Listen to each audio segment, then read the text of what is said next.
Bible verse today comes from Hebrews chapter 13, verse 7 and 8. Remember them which have the rule over you, who have spoken unto you the word of God, whose faith follows, considering the end of their conversation.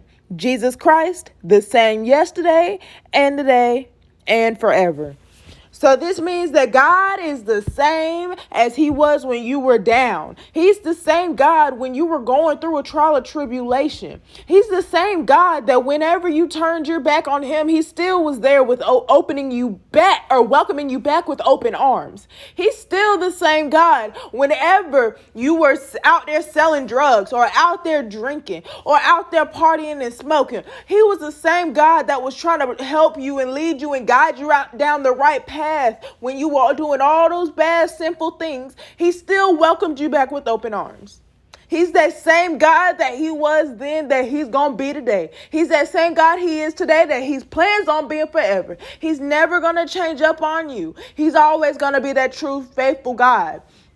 So in the verse before it, it says, whose faith follows, considering the end of their conversation. So that means whenever, you and God may have had, maybe you want to blame God for the things that has went on in your life. You want to be like, oh, it's God's fault that this happened because he's the, author of your life.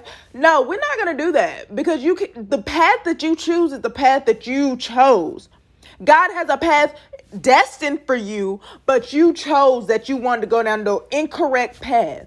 And because of that, is that your last conversation with God? Considering that, he's still welcoming you with open arms.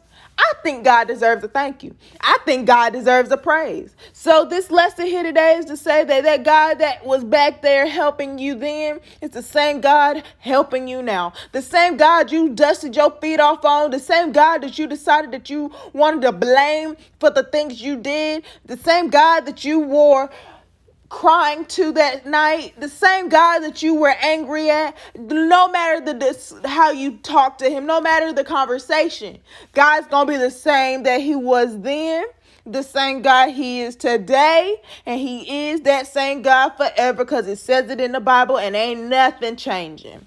And that's the lesson.